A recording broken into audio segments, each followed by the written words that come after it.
자, 우리 지난 시간에 diffusion into a falling liquid film에 대해서 쭉 하고 있는데, 자, 우리 상황이 이제 이게 리퀴드가 내려올 때 이제 가스 A가 디퓨전 돼가는 프로파일을 구하라라는 건데, A가 B에 굉장히 슬라이틀리 솔루블하기 때문에 이게 이제 표면에서만 거의 녹는다, 뭐 이런 상황이에요.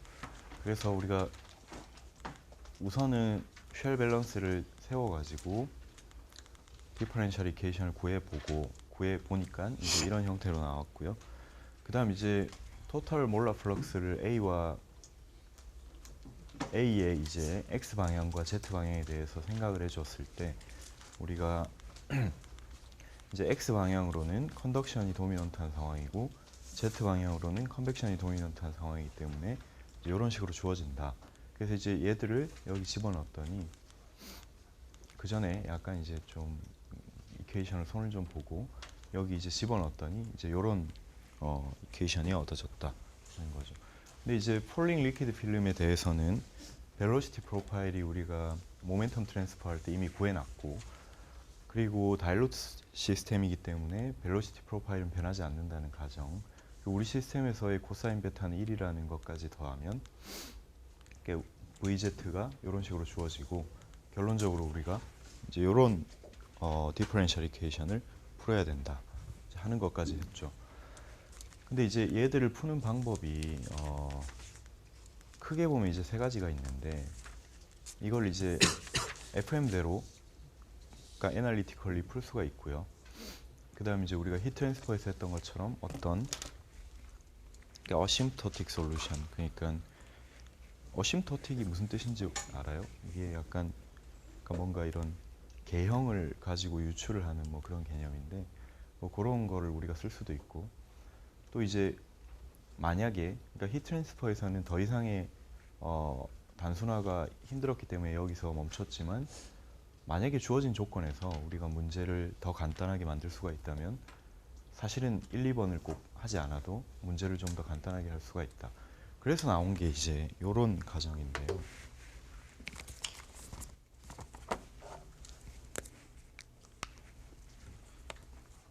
그러니까 우리가 이런 상황을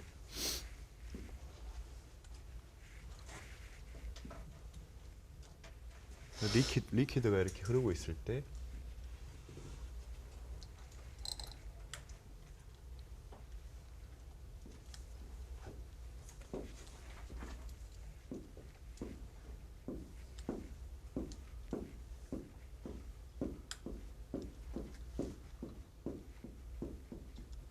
이렇게 벨로시티 프로파일을 가지고 흐르고 있을 때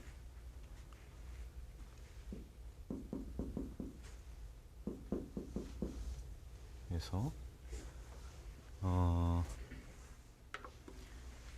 우리가 이런 상황을 가정을 하는 거죠. 이 A가 B에 다일루트한 상황이니까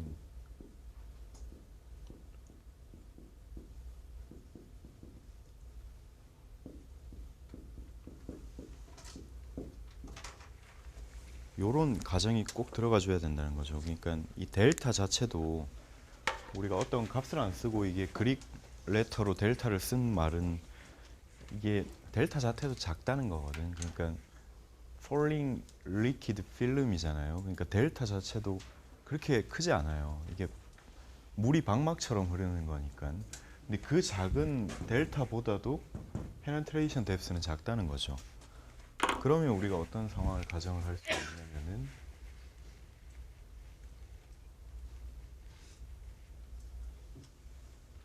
이제 우리 가스 A는 한 요 정도 페네트레이션 뎁스를 갖는다고 우리가 가정을 해버리면, 여기서의 이게 이제 벨로시티 프로파일이 이런 식으로 주어진다면은, 여기서의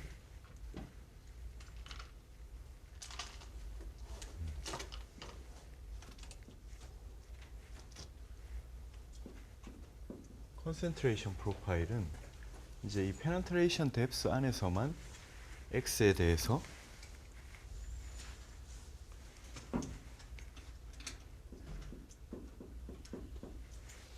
포지셔널 디펜던스를 갖고 이제 여기서는 요런 거의 0에 근접하는 값을 갖는다. 요런 생각을 할 수가 있죠. 그러면 사실 요거를 우리가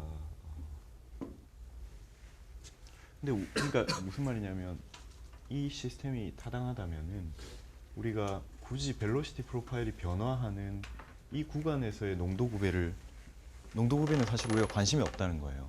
거기서는 그냥 0으로 거의 일정할 거기 때문에 그래서 우리가 굳이 우리 디퍼런셜 이퀘이션에서 포지셔널 디펜던스를 갖는 이 텀을 우리가 안고 갈 필요가 있느냐 하는 그런 문제예요. 그래서 그럴 필요가 없다는 거죠, 결론은. 우리가 이런 시스템으로 가정을 해버려도 큰 무리가 없다는 얘기인데 요 지점이 맥시멈 값이 되겠죠. 그래서 얘는 사실 VZ max로 일정한 이런 플러그를 가정을 해도 큰 무리가 없다.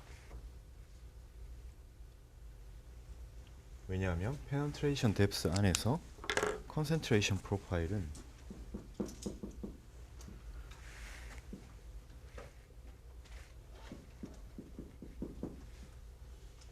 이런 식으로 주어질 거기 때문에 이런 식으로 주어질 거고 우리가 구하고자 하는 우리의 관심사는 요 부분이죠. 요 부분인데 요 부분은 우리가 관심이 없어요. 그래서 요 부분의 그래프 개형이 어떻게 되든 우리한테 중요한 게 아니죠.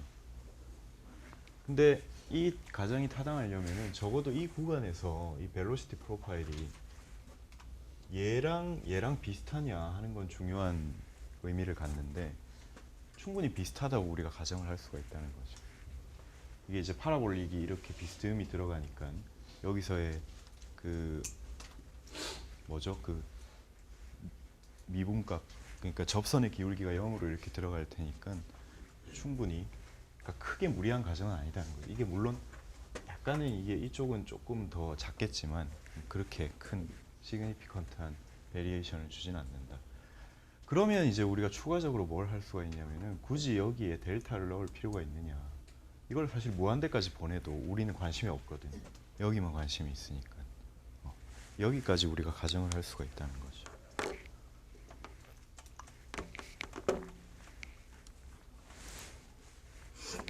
자, 그래서 결론은 우리가 이 구간에서 농도 구배를 구하려고 하다 보니까 여기서의 포지셔널 디펜던스를 없애버리고 이렇게 할 수가 있다라는 결론까지 도달했고 그러다 보니까 바운더리 컨디션이 하나가 수정이 됐어요. 우리가 x가 델타일 필요가 없고 x가 무한대인 녀석을 넣으면 이렇게 되더라.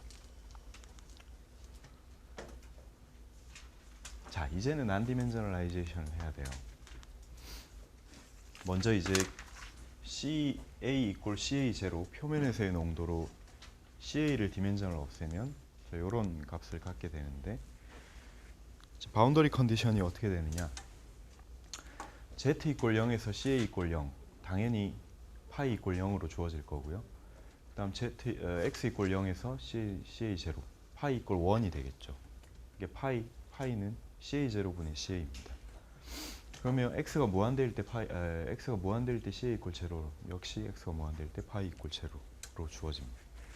자, 단계별로 하자고요. 우리가 먼저 파이를 디멘전을 없앴어요. 그러면 이제 남은 거는 x랑 z도 이제 디멘전을 없애야 되는데 이게 이제 그렇게 간단한 일이 아니라는 거죠. 왜냐하면 우리 시스템은 포스트 컨벡션 케이스처럼 이제 x 방향으로도 디펜던스가 있고 z 방향으로 디펜던스가 있어요.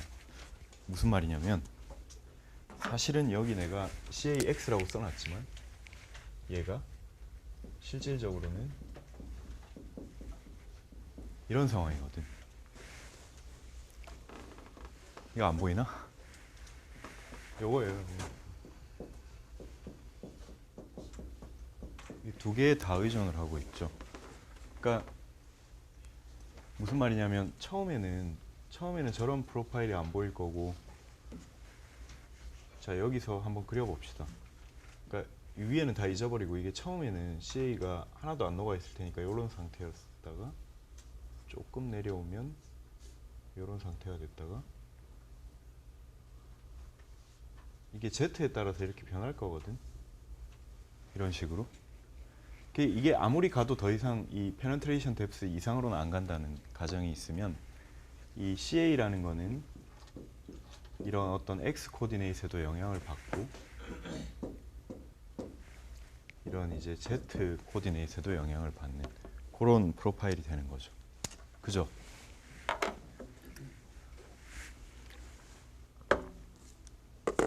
자, 이제 여러분 책을 봅시다. 116쪽.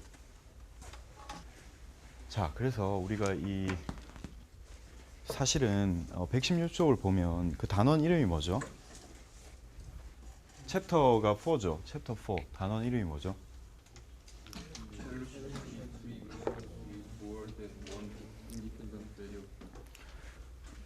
자, 챕터 1, 2, 3 여러분 내용 기억할 테고 거기에 이제 바로 이어지는 챕터가 챕터 4인데 챕터 4의 제목이 벨로시티 디스트리뷰션. 벨로시티 디스트리뷰션은 챕터 1, 2, 3에서 우리가 충분히 배웠거든. 근데 뒤에 붙는 조건이 more than one variable이 붙었어요. 그죠? 그러니까 이게 뭐냐면 이게 타임이에요. 타임. 그러니까 unsteady state velocity profile을 구하겠다는 거거든. 그러니까 챕터 1, 2, 3에서는 우리가 스테이트 스테이트만 고려를 했죠. 그러니까 사실 전반적으로 돌아보면 우리가 전달해상 1, 2에서 unsteady 케이스를 다룬 적은 한 번도 없어요. 우리가 챕터 1, 2, 3랑 90, 11이랑 17, 18, 19랑 다 똑같잖아. 스테이트 스테이트만 보고 있는 거거든. 그리고 챕터 자 374쪽 자 116쪽도 이렇게 손으로 좀 받치고 있고 계속 왔다 갔다 할 테니까 우리가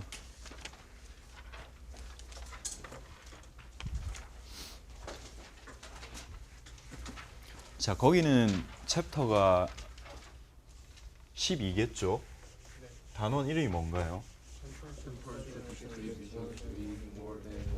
자 마찬가지예요.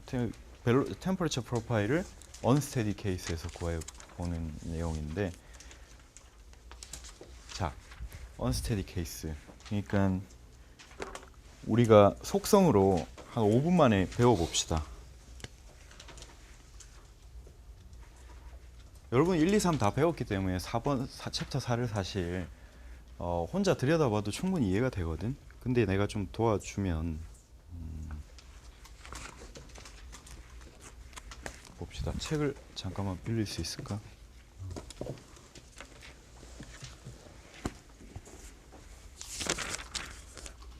거기 피겨 4.1-1을 한번 볼까요?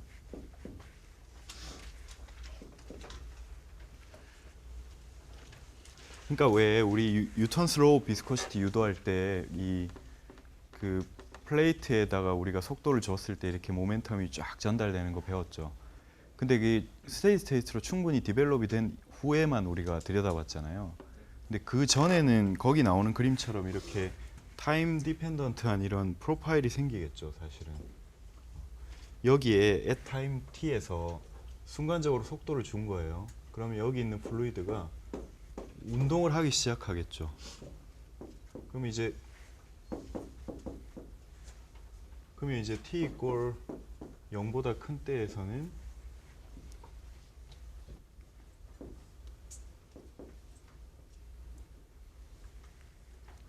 자, 이런 식으로 플레이트랑 가까운 데부터 속도가 커지기 시작하면서 이렇게 될 거예요. 그죠? 근데 이게 우리가 배운 거는 이게 충분히 시간이 지나면 어떻게 된다고 배웠어요? 이런 식이 되지. 이게 뉴턴 슬로우 비스코시티였잖아요. 그죠? 그죠? 자, 요거를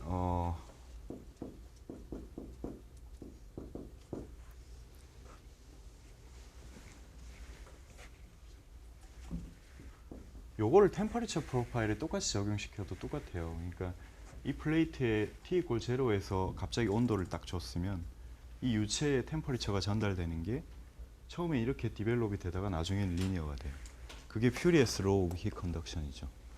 근데 우리가 이 과정을 생략을 했던 건데 이 과정을 들여다본다는 얘기예요. 그 챕터 4랑 챕터 12는.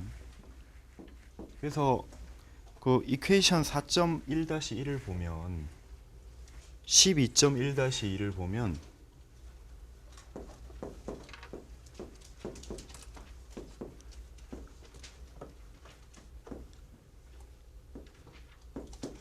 뭐 원 디멘전으로 바꾸면 사실 그 이퀘이션이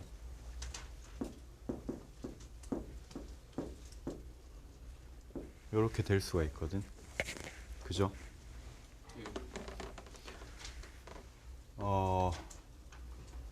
자, 공교롭게도 써놓고 보니까 여기 물론 이게 17, 18, 19 챕터 20에 가면 디퓨전에 대한 more than one variable도 나올 거거든. 여기 하나 똑같이 쓸 수가 있을 거예요. 근데 여기만 일단 보면 얘들이 지금 디퓨지비티를 가지죠. 단위가 이제 랭스 제곱 퍼 타임을 가지는. 근데 여러분들 이 이퀘이션 어디서 많이 본 것 같지 않아요? 적어도 작년 이맘때쯤에 내 수업을 들은 친구들은 봤을 텐데, 이거 여러분들 물리학 시간에 디퓨전 이퀘이션이라고 배우지 않았어요? 디퓨전 이퀘이션 기억 안 나? 뭐 이거는 저기 매스가 없기 때문에 픽스로우라고 하긴 그런데 우리가 이걸 디퓨전 이퀘이션이라고 해서 배웠었는데 기억이 안 나요 혹시? 아, 이걸 매스에 대해서만 배웠구나. 어찌 됐건 개념은 똑같아요. 이 판넬 안에다가 온도를 넣으면 저게 나올 거고 벨로시티를 넣으면 저게 나오겠죠. 기억납니까? 자, 이게 그러니까 시간과 공간을 연결해주는 이퀘이션이에요. 그죠? 시간에 따른 베어리언스와 포지션에 따른 베어리언스의 서로의 상관관계. 그 연결고리가 바로 디퓨지비티죠. 랭스와 타임을 연결해주는. 그죠? 이게 이제 방금 봤던 디퓨전 이퀘이션이 되겠죠.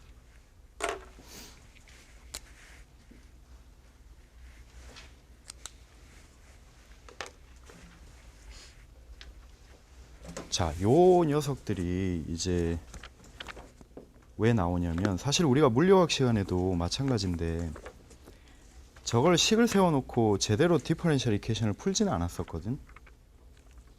그랬던 것 같지. 그러니까 저런 식이 있다는 것만 배웠잖아요.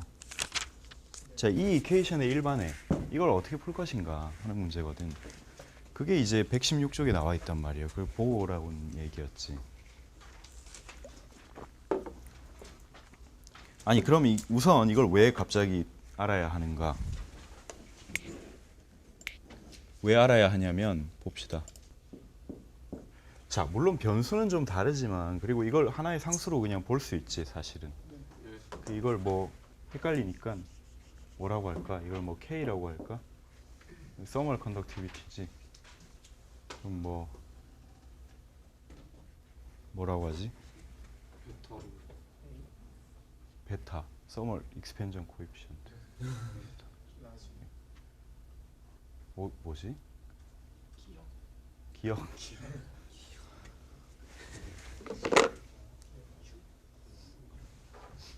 자, 이걸 뭐 에이 몰라. 자, M 좋다. M이라고 하면 자, 완벽하게 일치하죠 사실은. 그러니까 우리 시스템에서 지금 다시 한번 고쳤으면, 그리고 이런 바운더리 컨디션이 추가가 돼요.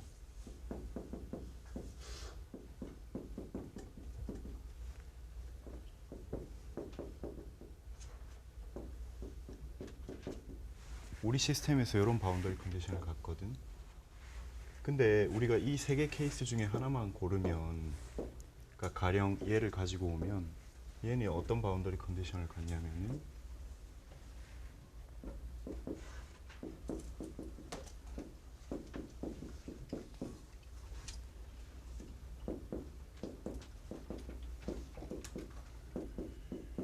나머지도 똑같아요 사실은.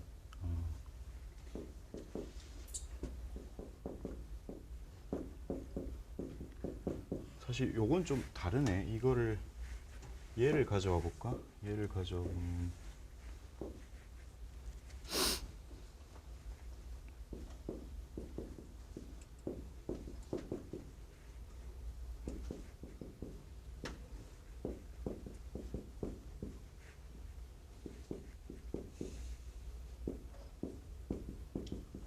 자, 요런 값을 갖거든. 문제에서 주어진 케이스를 보면 얘는 헷갈리니까 지워버리고,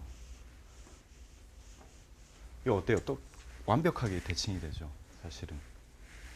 그러니까 무슨 말이냐면 요 디퍼런셜 이퀘이션하고 얘하고 모양만 똑같을 뿐만 아니라 주어진 바운더리 컨디션의 상황도 똑같죠. 그죠? 맞아요? 그럼 무슨 말이냐면 이걸 그대로 풀면 사실 이 해도 구할 수 있다는 얘기고, 요걸 풀어도 요 해를 구할 수 있다는 얘기거든. 폼이 똑같아요, 사실은. 그죠? 그래서 이걸 보라는 거예요. 우린 지금 이걸 풀려고 하는 건데 여기서 아이디어를 얻을 거거든. 왜 이런 거창한 얘기를 하냐면 이게 보통 일이 아니라서. 그래서 이제 116쪽을 이제 봅시다.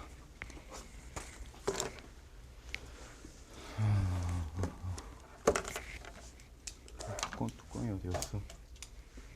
자, 116쪽 누가 한번 읽어볼까? 보자. 이퀘이션 4.1-6을 한번 찾아봐요.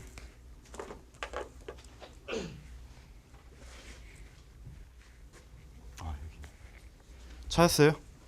누가 한번 저기 발론티어 없나? 한번 졸리는 사람. 고성현 한번 읽어볼까?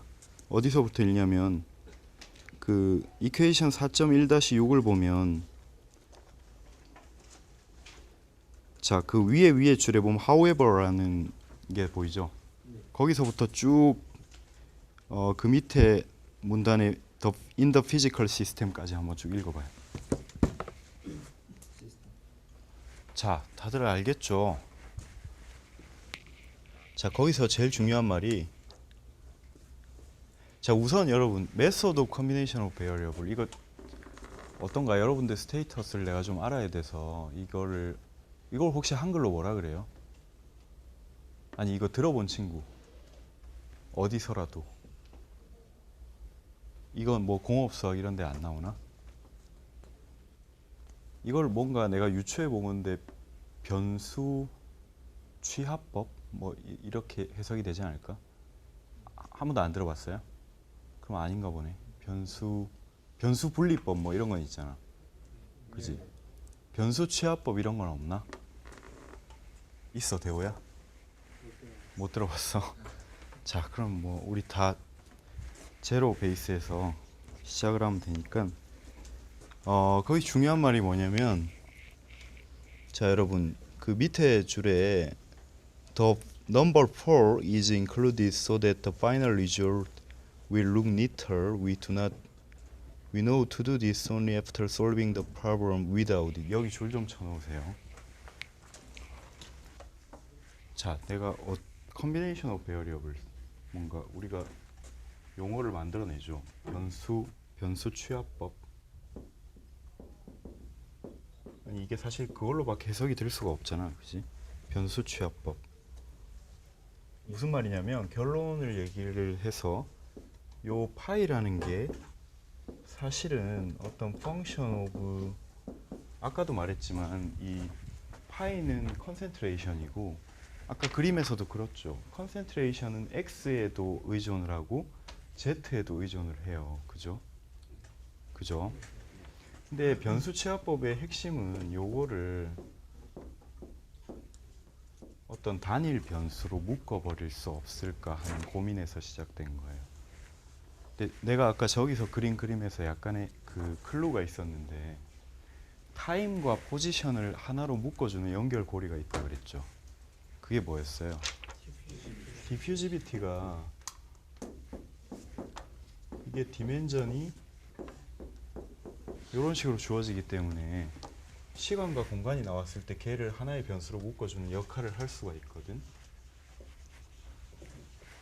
근데 우리가 지금까지 배웠던 난디멘저널라이제이션의 기본을 응용을 하면 비록 우리 시스템엔 타임 스케일이 없어도 우리가 이걸 이용해서 하나의 연결고리를 만들 수가 있어요. 어떤 식으로 접근을 할 거냐면,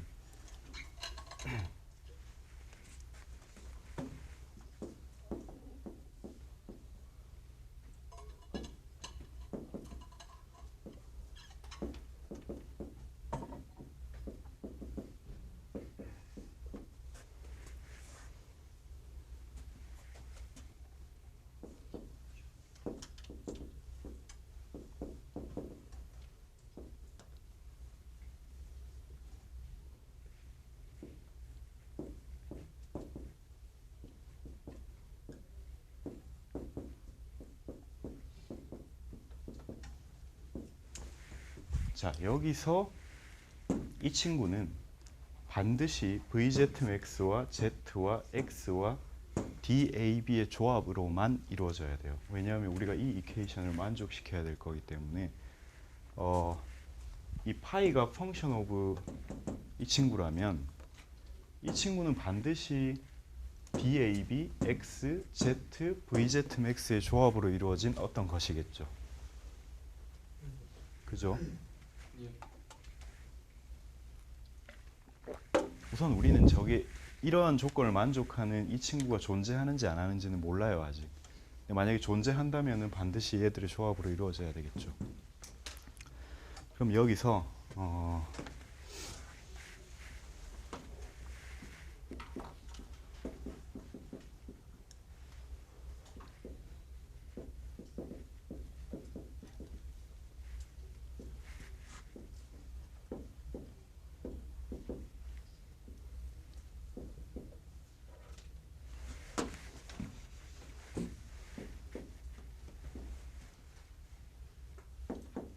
자, 디퓨지비티의 디멘전은 우리가 여러 번 했지만 랭스 스퀘어를 타임으로 나눠준 거고. 자, 근데 우리 시스템에서 내가 여러 번 얘기하지만 타임 스케일이 없죠 지금. 타임을 어떤 식으로 표시를 해야 되는데 타임은 그 데피니션에 의하면 뭘로 정의가 돼요? 이거는 대신에 우리 시스템에서 타임이 사실 없다고는 하지만 없지 않거든. 어디 타임이 있어요? 벨로시티의 타임이 있거든. 벨로시티의 분모의 타임이 있잖아. 그지? 그래서 우리가 타임을 얼마든지 만들 수가 있어요. 자, 요런 일을 해주면 우리가 타임을 끄집어낼 수가 있죠. 자, 그런데 여기서 이제 문제는 랭스 스케일을 어떻게 정하느냐 하는 건데,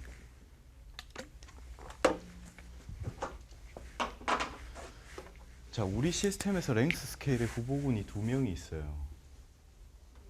그죠? 우리가 Z랑 X를 적절히 활용을 해야 되는데, 왜냐하면 얘는 둘 다 디멘전이 랭스거든. 무작위로 여기는 X 넣고 여기는 Z 넣고 그럴 수는 없잖아. 우리가 지금까지 내렸던 인투이티브 어프록시메이션의 해답이 있거든 사실은. 여기에서는 각자에 뭘 써야 될까요? 우리가 NAX, NAZ 플럭스 어슌션 할 때 디퓨전은 어느 방향에서만 사실 지금 일어나고 있어요? 그러니까 디퓨전과 관련된 랭스라는 거는 X일 가능성이 크겠죠. 그럴 수밖에 없죠. 그 다음 이제 VZMX와 관련된 랭스는 직관적으로 뭐겠어요? 이게 X겠어요? VZ는 X로 가지도 않는데 여기선 Z를 써야 되겠죠 우리가. 그죠? 이 그림을 잘 이해를 하세요. 이게 우리가 리퀴드 필름이 이렇게 있으면 지금 이런 식으로 Z 방향으로만 벨로시티가 내려가고 있는 상황이죠. 그죠? 그러면 요걸 이용하면 우리가 이 친구들을 하나로 묶어버릴 수가 있는데, 디퓨지비티가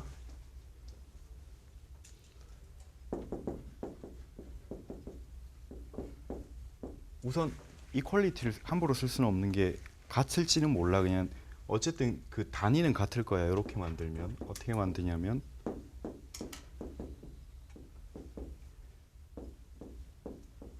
자, 이렇게 만들어 버리면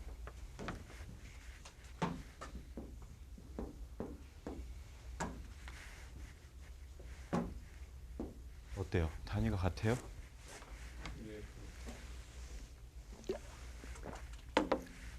그죠? 자, 여기서부터 우리가 도출이 될 수 있는 결론이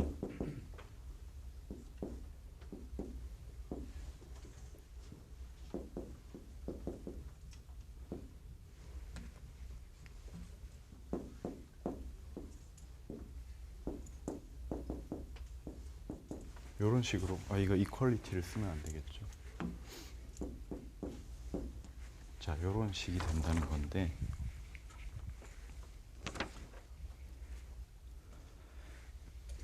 그리고 우리가 그토록 구하고 싶었던 이 친구를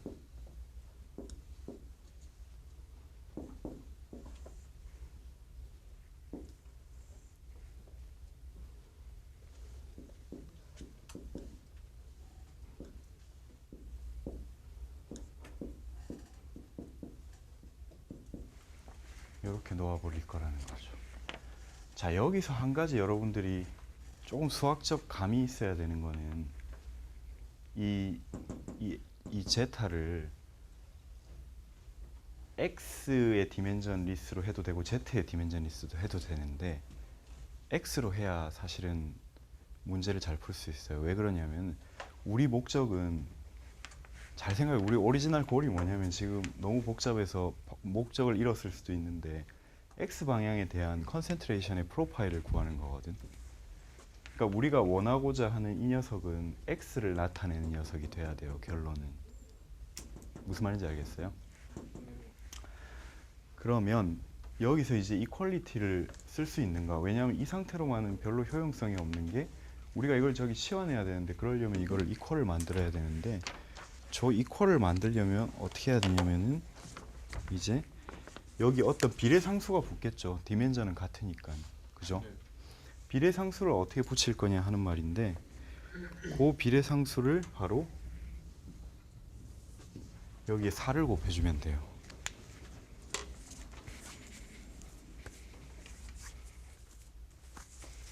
자, 왜 그럴까? 왜?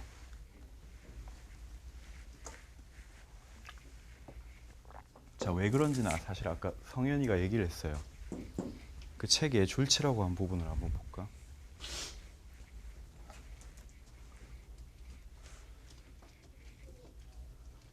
뭐라고 돼 있어요?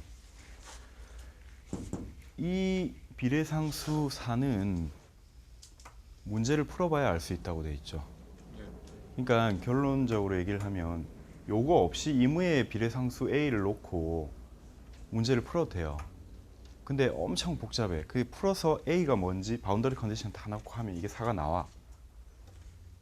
근데 여러분들이 앞으로 좀 약간 수학에서는 외워야 되는 것들도 있잖아요.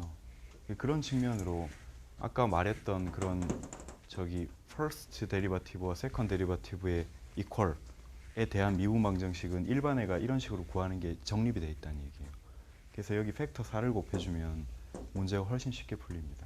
그럼 그때부터는 우리가 이걸 갖다 놓을 수 있죠.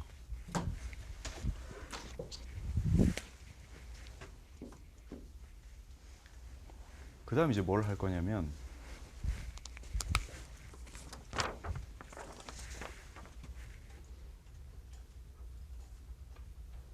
자, 이제 요걸 활용해야 되겠지. 여기 넣어야 되는데 기억해야 될 게 이 제타가 펑션 파이를 결국 나타내는 건데 그러면 이제 데리바티브가 튀어나올 거라고. 그러면 자, 요게 어떻게 돼요?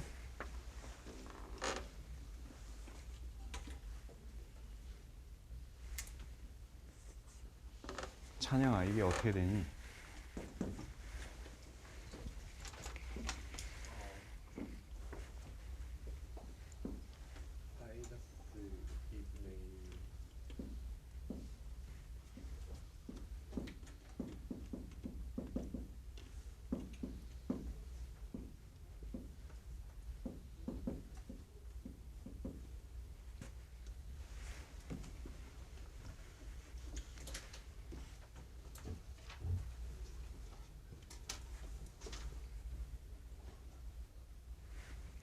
V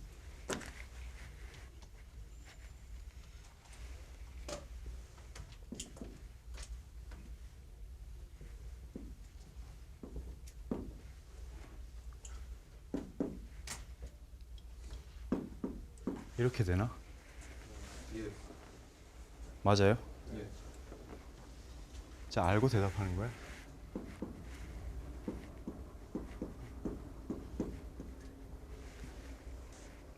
그죠? 맞아요? 예. 자, 이건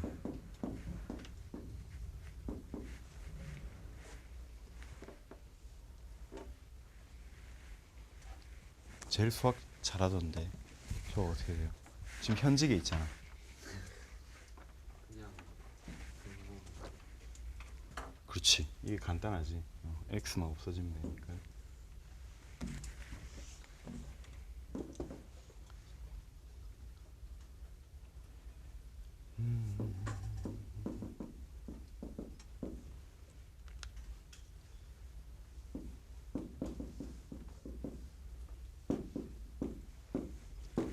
이렇게 됩니까? 예. 자, 요걸 기억하고 있자고요, 우리가. 기억을 하고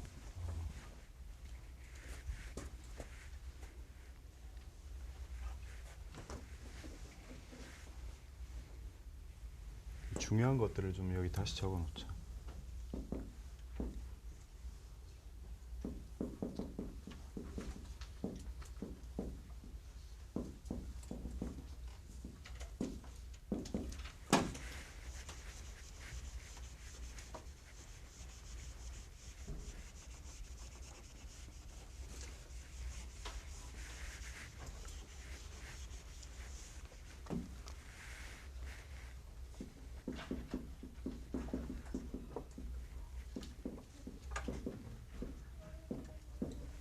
자, 체인 룰을 쓰면 자, 우리가 구해야 될 건 요거거든. 그러니까 얘는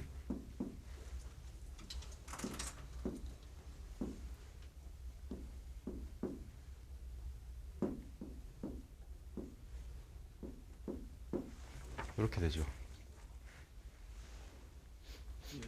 그지? 근데 여기서 왜 얘들은 라운드인데 얘는 D이겠어요? 왜냐하면 파이는 이 녀석에 대해서는 변수 하나로만 의존하고 있거든. 그러니까 여기서는 파셜 데리버티브가 존재할 수가 없죠. 반면에 이 녀석은 Z와 X에 동시에 의존하니까 파셜 데리버티브가 나오는 거예요. 그죠?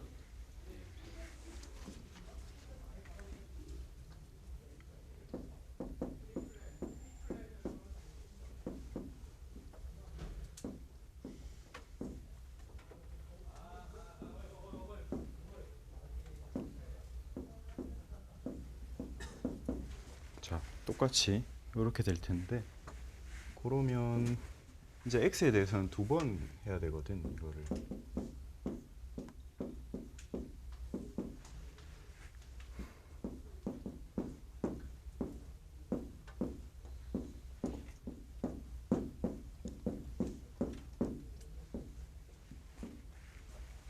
자, 이렇게 되겠죠.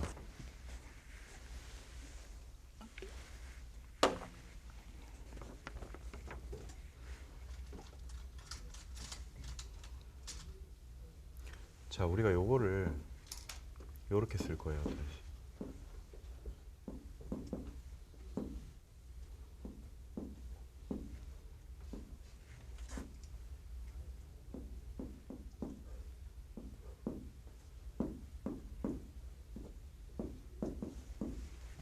다시 체인 룰을 한 번 더 썼거든. 여기.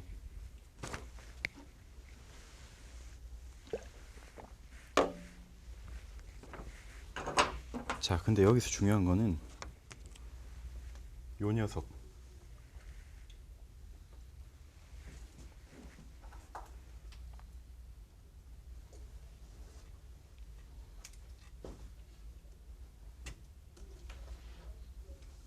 아니다. 잠깐만.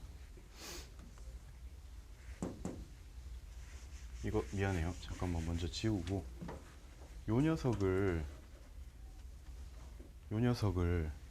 우리가 이 밖으로 뺄 수가 있거든. 왜 그럴까? 요 녀석을 x로 한번 미분한 건 더 이상 x에 의존하지 않죠. 그러니까 이 라운드 밖으로 빠져나갈 수가 있어요, 얘는. 그러면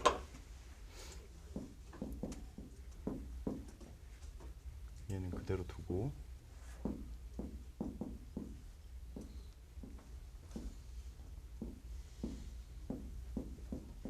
자, 이렇게 되는데 요거를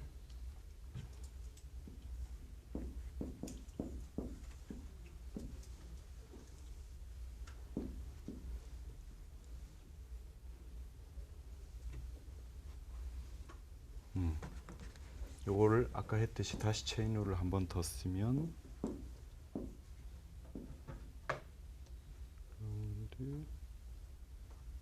X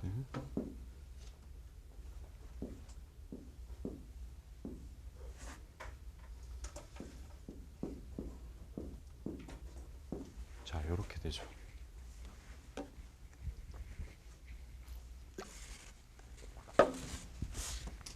자, 그럼 결국 이건 어떻게 정리가 되냐면은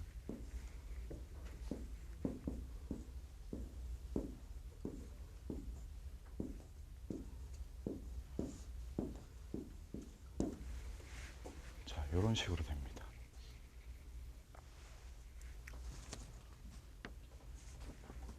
그죠?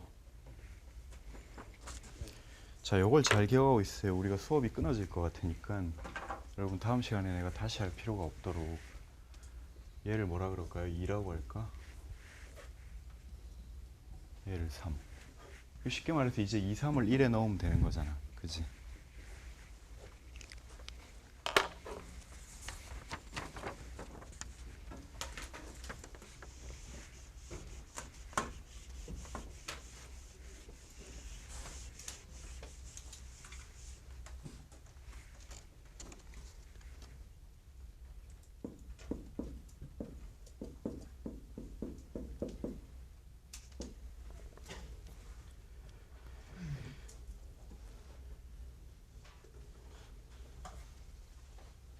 아, 아니다. 하나 더 할까?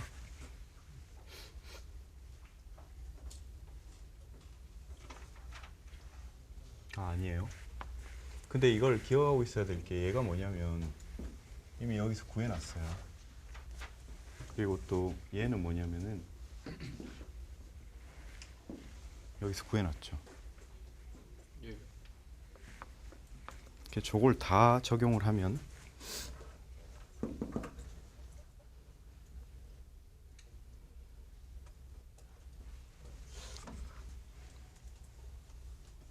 아니다. 잠깐만. 아직 넣지 말고 얘 왔다 갔다 하네.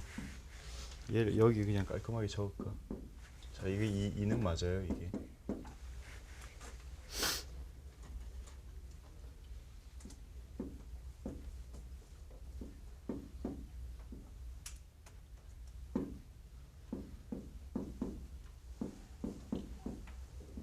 이렇게 바뀌고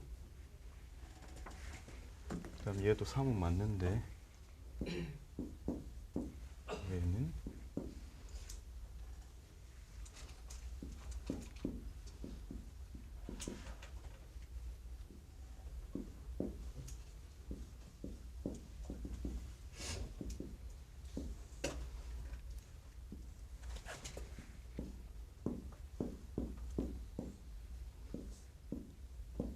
자, 요렇게 되겠죠.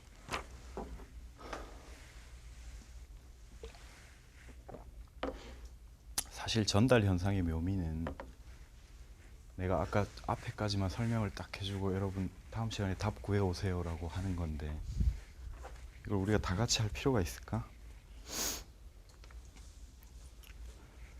자, 맞죠? 이제 요걸 집어넣어 봅시다.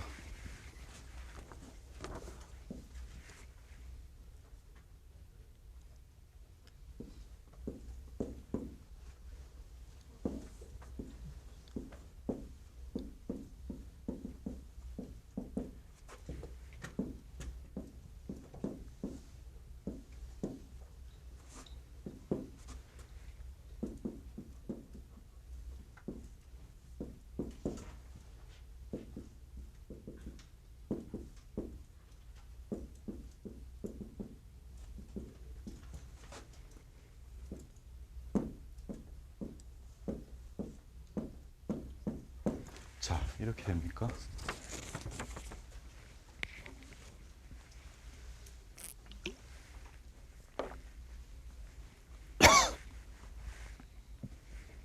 맞아요. 자, 천천히 따라오세요.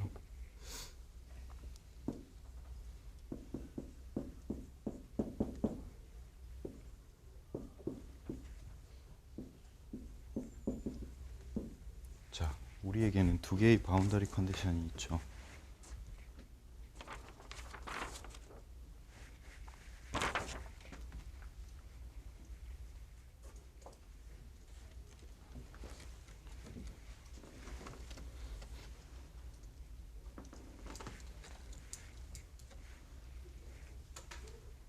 자, 요거 없애보면 얘랑 얘랑 없어지고 얘랑 얘랑 없어지고 얘랑 얘도 없어져 버려요. 그 다음 얘도 없어지고 여기 그냥 2가 남거든. 그치? 그러면 결론적으로 어떻게 되냐면은 이게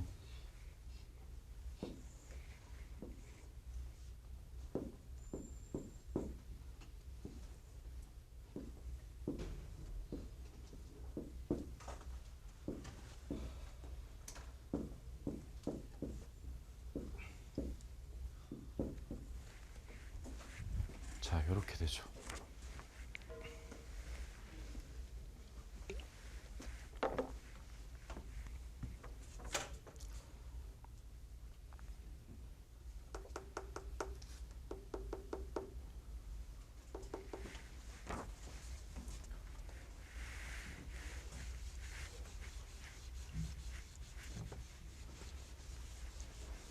자, 이제 거의 다 했어요. 지금 더 멀리 가기 전에 여기 아직 잘 이해가 안 되는 친구 질문.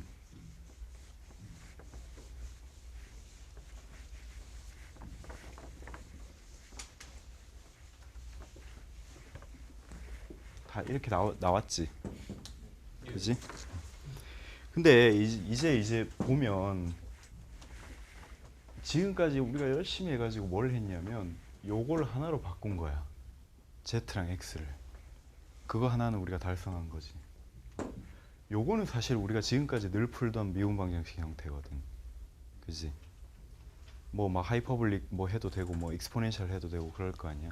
근데 우리가 이제 일반회를 충분히 유추할 수 있는 상황까지 왔어요. 근데 지금 이게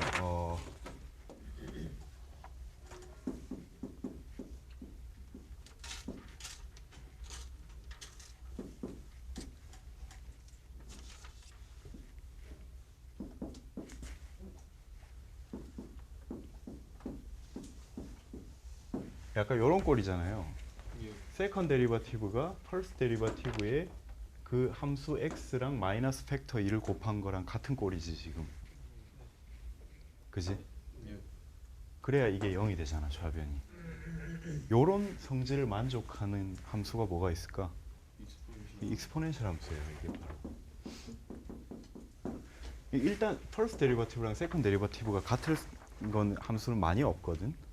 일단 저기 다항식은 절대 될 수가 없고 이제 익스포넨셜 시리즈가 돼야 되겠지. 그래서 근데 이제 요 조건이 있으니까 단순한 익스포넨셜이 아니라는 걸 우리가 알 수가 있어요. 그래서 요런 꼴이 될 거예요. 익스포넨셜의 제타 꼴이 아니라 익스포넨셜의 펑션 오브 제타 꼴이 될 거거든.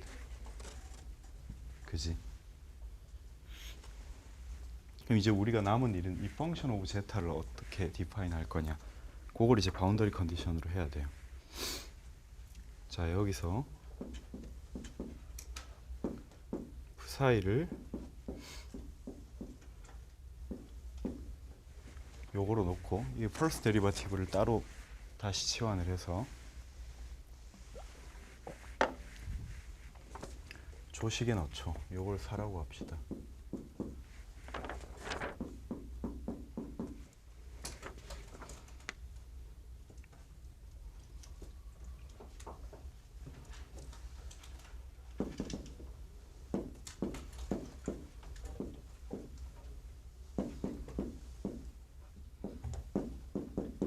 자, 요런 꼴이 되죠, 이제.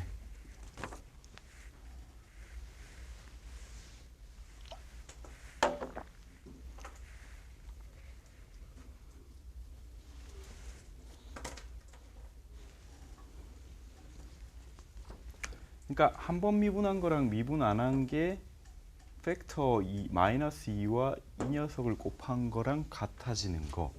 그러니까 이걸로부터 여러분들이 수학적 감으로 이게 유추가 돼야 되는데 사실 F 요 녀석은 요런 꼴이라는 걸 알 수가 있어요. 그래야 체인 룰을 통해서 한번 미분했을 때 마이너스 2가 내려오면서 요게 1승으로 남잖아. 예. 그러면 이게 없어져 버리겠지. 그지? 자, 그래서 이걸 0으로 만들려고 우리가 이 팩터 4를 곱해줬던 거예요. 앞에서. 저기 팩터 4를 애초에 안 곱해주고 시작을 하면 여기서부터 더 이상 나갈 수가 없어요. 진도를.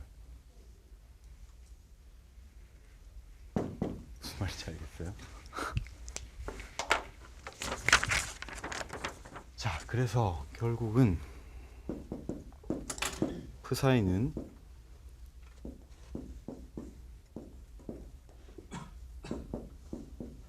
자, 근데 어떤 함수인지는 아직 몰라. 그러니까 undefined 했으니까 적분 상수가 당연히 있을 거고 요런 꼴로 주어진다는 걸 알 수가 있죠.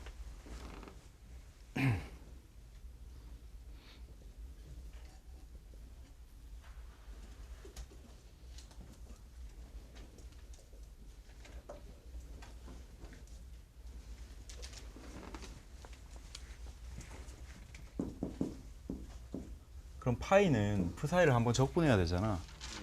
우리가 지금 부정적분을 함부로 할 수가 없어요. 그래서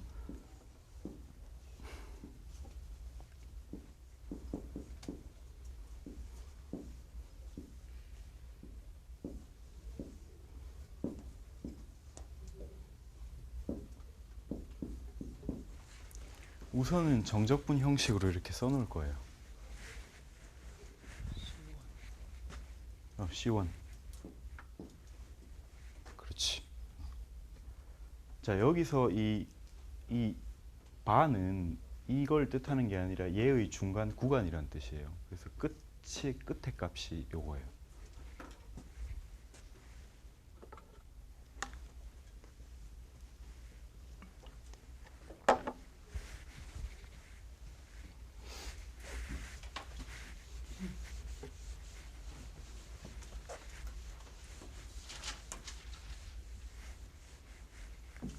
자, 그럼 이제 C1, C2를 구해야죠. 우리가 요걸 알고 있으니까. 먼저 첫 번째를 넣으면 어떻게 돼요? 이 자리에 0을 넣으면 이거 0이거든. 그러니까 0 이꼴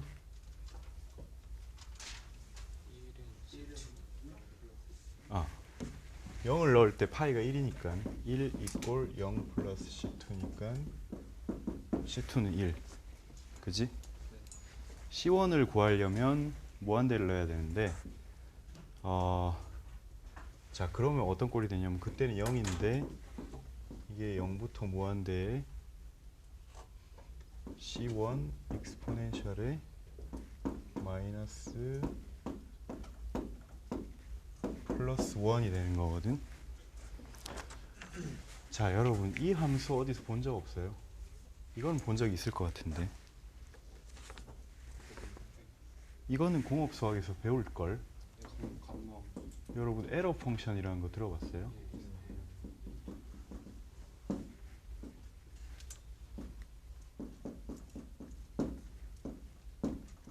자, 어펜딕스 C.6을 한번 봅시다.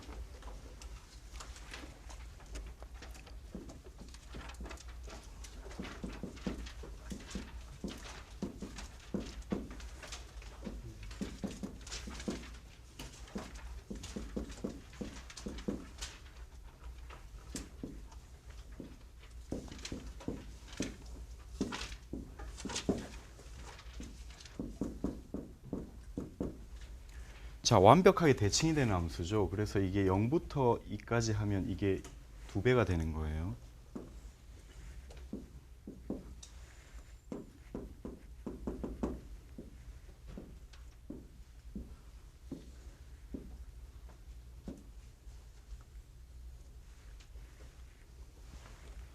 자, 저 에러 펑션 들어봤죠? 어펜딕스에 자세한 정보가 있습니다. 무슨 말이냐면 요게 에러 펑션 오브 이거란 얘기거든. 자, 그러니까 이게 요게 적분을 하면 2분의 루트 파이가 된다는 얘기예요.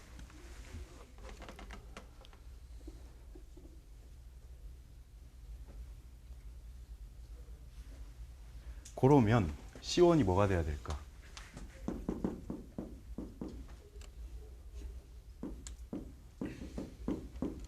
가 돼야 된다는 걸 알 수가 있죠.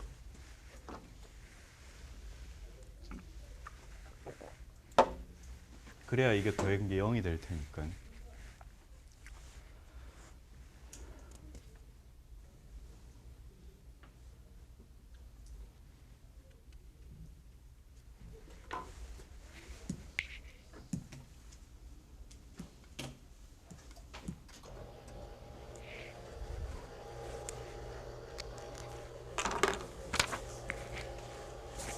다 했어요.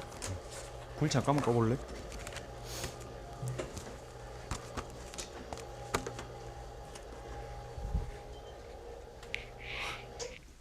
수고했네, 재호가.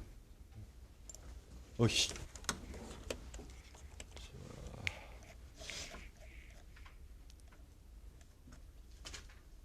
자, 그래서 여러분, 우리가 지금 1시간 동안 한 게 바로 요겁니다. 이 프로파일을 이제 구한 거죠.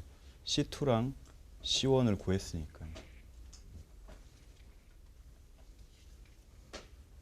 자, 그게 이제 에러 펑션으로 주어지고, 여러분 1 마이너스 에러 펑션이 컴플리멘터리 에러 펑션이라는 걸로 사실 주어지거든.